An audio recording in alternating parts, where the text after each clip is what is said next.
Adaptation की बात करेंगे। एडाप्टेशन टू लैंड, मगर कहाँ से?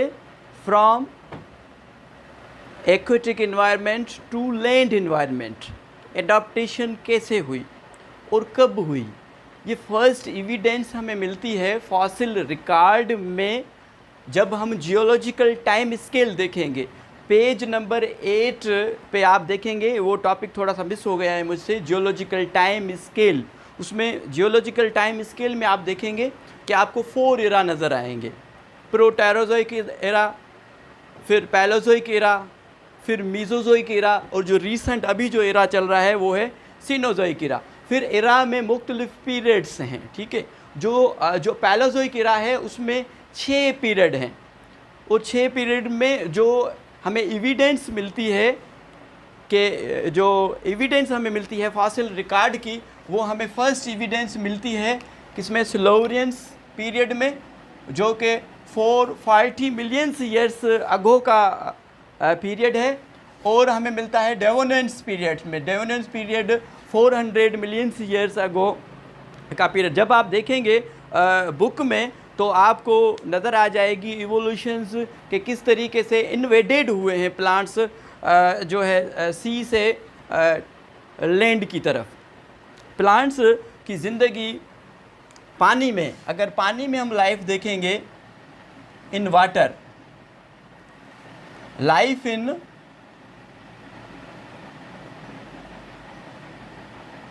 इन वाटर, पानी में ज़िंदगी इजी है। हमने पहले दिन पढ़ा था कि जो सेल है वो 70 to 90% उसमें पानी होता है। तो क्योंकि प्लांट्स की लाइफ पानी में है, तो पानी में लाइफ इजी है। क्यों इजी है? कि वाटर अवेलेबल है, यहाँ पे पानी अवेलेबल है, कार्बन डाइऑक्साइड पानी में मिक्स है। खाना बनाने के लिए कार्बन डाइऑक्साइड तो चाहिए ना फोटोसिंथेसिस के प्रोसेस के लिए, तो कार्बन डाइऑक्साइड अवेलेबल है। और जब हम टेम्परेचर की बात करेंगे, टेम्परेचर पानी में, पानी की ज़िंदगी पानी में, ठीक है, ज़िंदगी पानी में, हम पानी में ज़िंदगी की बात कर रहे हैं। तो temperature not change, temperature change नहीं होता। तो अब देखिए पानी में ज़िंदगी इजी है, life is easy in water. सी का एग्जांपल ले लेते हैं। जब प्लांट यहाँ से पानी से इन्वेडेड हुए लैंड में,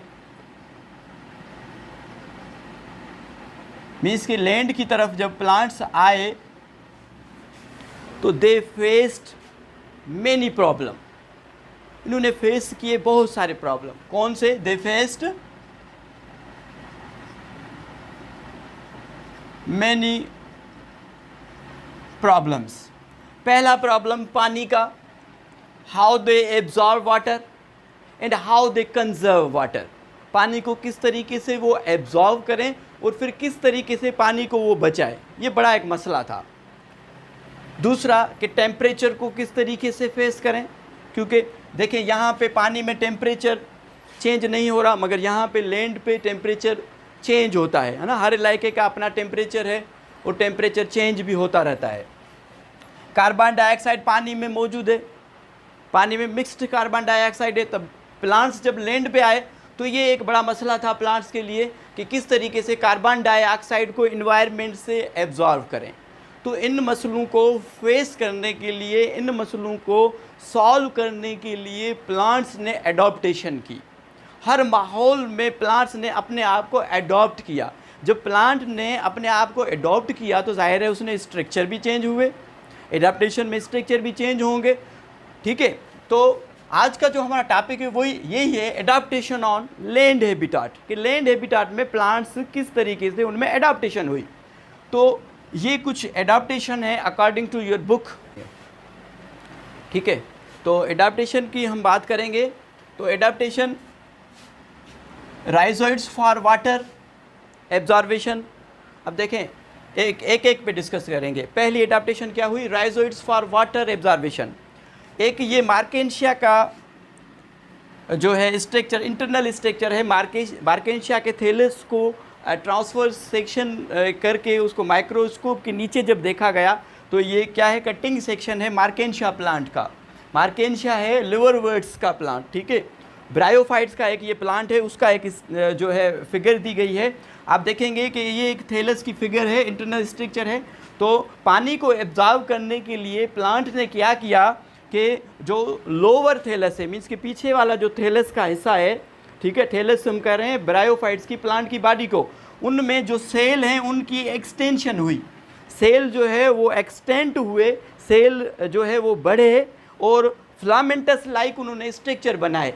और ये जो सेल की एक्सटेंशन हुई लोअर पोर्शन थैली में, और जो एक्सटेंशन हुई और इन्होंने जो स्ट्रक्चर बनाए फिलामेंटस लाइक स्ट्रक्चर बनाए, तो इसने काम क्या किया, पानी को एब्जॉर्ब किया। पानी का मसला हल हो गया। पानी का मसला हल किसने किया, एक्सटेंशन ऑफ सेल्स, सेल्स की जो एक्सटेंशन हुई उसने मसला हल कर दिया। अब पानी तो यहाँ पे आ गया, प्लांट्स के अंदर पानी आ गया। अब पानी को बचाना भी है, पानी को कंजर्व करना है। पानी को कैसे बचाएंगे, पानी को बचाया प्लांट्स ने, कंजर्व किया, कंजर्वेशन ऑफ वाटर किस तरीके से की, दे प्रोड्यूस क्यूटिकल।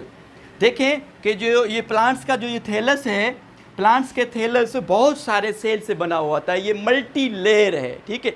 जब हम ऊपर वाली मिसाल, ये ऊपर वाली हम जब लेयर लेंगे तो इसमें 100,000 सेल होते हैं, ठीक है, 100,000 सेल होते हैं, बहुत सारे सेल होते हैं। मगर इनमें से कुछ जो सेल हैं वो डायरेक्टली अफेक्टेड होते हैं, उनमें ड्राइंग इफेक्ट हो सकता है। मीन्स कि ये जो सेल हैं ये ड्राई हो सकते हैं, ये वाले ऊपर वाले सेल, ठीक है। तो इनको ड्राइनेस बचाने के लिए, क्योंकि इसके नीचे बहुत सारे सेल हैं, तो ये जो ऊपर वाले सेल हैं इनमें ड्राइनेस को बचाने के लिए प्लांट्स ने क्या किया कि जो है क्यूटिन को रिलीज़ किया। क्यूटिन एक नॉन सेल्यूलर सब्सटेंस है, एक वैक्सी लेयर है, ठीक है, एक मोमी लेयर है। तो इन्होंने क्या किया कि इन्होंने वैक्सी लेयर प्रोड्यूस की, ऊपर एपिडर्म में इन्होंने क्यूटिकल बनाई। क्यूटिकल पे हम पहले ही डिस्कस कर चुके हैं कि क्यूटिकल क्या कर रहा है, to reduce the rate of transpiration के रेट को क्यूटिकल रिड्यूस करता है। इसमें से पानी जो है वो पास नहीं हो सकता, तो पानी बचाने वाला मसला हल हो गया। पानी आ गया, पानी बच भी गया, दो प्रॉब्लम प्लांट्स के हल हो गए, ठीक है। शार्ट हम कर रहे हैं। फिर है कि एब्जॉर्बिशन ऑफ कार्बन डाइऑक्साइड। अब क्योंकि खाना बनाने के लिए फोटोसिंथेसिस के अमल में मैडम ने आपको पढ़ाया था कि पानी की ज़रूरत होती है, लाइट की ज़रूरत होती है और कार्बन डाइऑक्साइड की ज़रूरत होती है, ठीक है। कार्बन डाइऑक्साइड की जब ज़रूरत होती है तो कार्बन डाइऑक्साइड कहाँ से आए, तो इन्होंने क्या किया कि जो ऊपर वाला जो पोर्शन है थैलस का, यहाँ पे एरेटिंग पोर्स बने।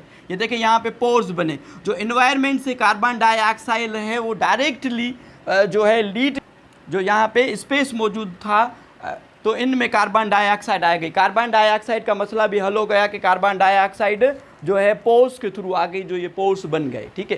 कार्बन डाइऑक्साइड जब अंदर की तरफ आ गई तो यहाँ पे ये देखें, ये मैंने सेल जो बनाए ये फोटोसिंथेटिक सेल हैं। फोटोसिंथेटिक सेल भी ब्रांचिंग में है। फोटोसिंथेटिक सेल जो ब्रांचिंग में है तो यहाँ पे स्पेस भी ज़्यादा बन गया। ये जो क्या है, स्पेस भी ज़्यादा बन गया कि ज़्यादा से ज़्यादा कार्बन डाइऑक्साइड जो है एब्जॉर्ब हो सके। यहाँ पे पानी जब आया था तो ये जो सेल हैं ये वेट हो गए, ये सेल जो है गीले हो गए। गीले सेल होने की वजह से कार्बन डाइऑक्साइड यहाँ पे आके चिपक गई इन सेल को, और इन सेल में कार्बन डाइऑक्साइड की एंट्री हुई कहाँ पे, साइटोप्लाज्म में, ठीक है। साइटोप्लाज्म में एंट्री हुई, फिर क्लोरोप्लास्ट में, और यहाँ पे फोटोसिंथेसिस का अमल होने लगा। अब एक बात यहाँ पे आपने और ध्यान में देनी है कि यहाँ पे जो पानी की तो कार्बन डाइऑक्साइड की एंट्री हो रही है, इन सेल में कार्बन डाइऑक्साइड तो जा रहा है, मगर एन उसी वक्त ट्रांसपायरेशन का भी अमल हो रहा होता है। मीन्स के पानी यहाँ से लूज़ भी हो रहा होता है, ठीक है। पानी यहाँ से जो लूज़ हो रहा होता है, ये जो वेट सेल हैं यहाँ से वेपर्स की सूरत में पानी यहाँ से निकल रहा होता है। तो ये जो पानी की कमी है, इस पानी की कमी को पूरी कौन कर रहा है, ये जो फिलामेंटस लाइक स्ट्रक्चर जो राइजोइड्स हैं यहाँ से पानी को भेज रहे हैं और यहाँ पे कमी पूरी हो रही है। फोटोसिंथेटिक सेल जो हैं वेट हैं, जो गीले सेल हैं इनमें कार्बन डाइऑक्साइड चली गई, खाने का मसला हल हो गया, कार्बन डाइऑक्साइड आ गई, ठीक है। नंबर 3 हेट्रोगेमी। हेट्रोगेमी एक रिप्रोडक्शन की टाइप है। हेट्रो मीन्स डिफरेंट, हेट्रो की माना क्या है, डिफरेंट, गेमी मीन्स गेमिट्स। इसमें हेट्रोगेमी में क्या होता है कि दो मुख्तलिफ किस्म के गेमीट्स बनते हैं। हेट्रोगेमी में एक मेल गेमीट बनता है जो कि मोटाइल होता है। मेल गेमीट क्या होता है? मोटाइल मीन्स कि ये हरकत कर सकता है, चूरपुर कर सकता है, ठीक है। और दूसरा जो नॉन मोटाइल फीमेल होता है जिसमें कि फूड स्टोर होता है, सही है।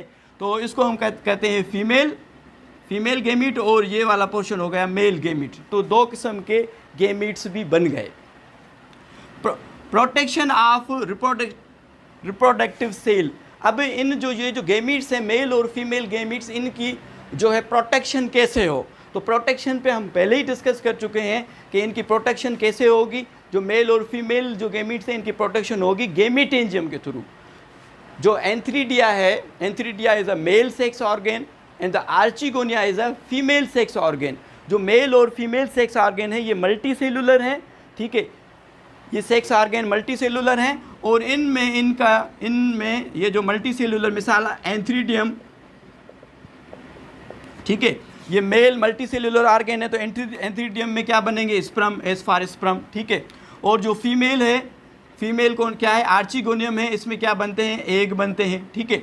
तो इनकी प्रोटेक्शन, ये जो नॉन रिप्रोडक्टिव सेल हैं इनकी प्रोटेक्शन ये कर रहे हैं, ठीक है। और दूसरा कि इनमें इनके ऊपर हेयर लाइक स्ट्रक्चर भी होते हैं, इनके ऊपर हेयर लाइक स्ट्रक्चर भी होते हैं जिनको पेराफाइसिस कहते हैं। ये भी एक ड्राइंग इफेक्ट को बचाते हैं। तो गेमीटेंजियम है, ठीक है, इनके ऊपर क्या होते हैं? हेयर लाइक स्ट्रक्चर होते हैं। इन हेयर लाइक स्ट्रक्चर को हम कहते हैं पेराफाइसिस। ये याद रखिएगा कि हेयर लाइक स्ट्रक्चर पेराफाइसिस है, और पेराफाइसिस जो प्रिवेंट करते हैं किसको? ड्राइंग इफेक्ट को, ठीक है। Formation of embryo. अब फार्मेशन ऑफ एम्ब्रियो कैसे बनता है कि स्पर्म यहाँ पे जब एग के पास आएगा तो एग और स्पर्म जब मिलेंगे तो क्या बनेगा? जायगोट बनेगा। जायगोट से एम्ब्रियो बन जाएगा, और एम्ब्रियो जो है वेल प्रोटेक्ट है किसमें? फीमेल गेमीटेंजियम में। तो आज के लिए इतना ही कि किस तरीके से लैंड में एडाप्टेशन हुई प्लांट्स ने जो है एडाप्टेशन की किसमें? पानी से लैंड की तरफ। तो उनके लिए बहुत सारे प्रॉब्लम्स जो है फेस करने पड़े। पहला प्रॉब्लम पानी का था, पानी का जो है राइजोइड्स के थ्रू हल हो गया। फिर पानी को कंजर्व करना, जो है क्यूटिकल लेयर का बनना, पानी कंजर्व हो गया। उसके बाद कार्बन डाइऑक्साइड की एंट्री पोर के थ्रू हो गई, ठीक है। और जो हेट्रोगेमी है, दो मुख्तलिफ किस्म के गेमीट्स बन गए, उनकी प्रोटेक्शन भी हो गई, फार्मेशन ऑफ एम्ब्रियो भी हो गई। इंशाल्लाह ताला जो नेक्स्ट हमारा कल क्लास आपकी 2 बजे है, ठीक है। जो गेस्ट है हमारा वो क्लास लेगा इंशाल्लाह ताला। वो जिसमें भी ले उसको हम नहीं कर सकते कि ये चैप्टर पढ़ाएं या ये चैप्टर पढ़ाएं।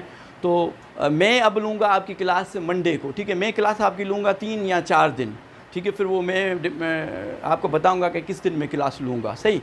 तो कल आपने 2 बजे ज्वाइन करना है और सब ने ज्वाइन करना है। आज के लिए इतना ही। अगर आपको कोई सवाल है या कोई चीज़ समझ में नहीं आई है तो आप व्हाट्सएप ग्रुप में पूछ सकते हैं। Thank you.